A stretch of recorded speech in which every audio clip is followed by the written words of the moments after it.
Садовый камин, построенный из блоков и камня, станет эффектным элементом ландшафта, создавая уютную атмосферу для отдыха на свежем воздухе. Такая конструкция не только украшает участок, но и позволяет наслаждаться живым огнем, готовить блюда на открытом огне и проводить вечера в теплой компании.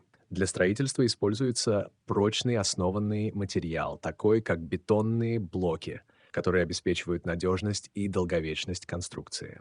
Наружная отделка выполняется с применением натурального или декоративного камня, придающего камину эстетичность и гармоничное сочетание с природным окружением. Важно предусмотреть устойчивое основание, которое выдержит вес конструкции и предотвратит ее проседание со временем.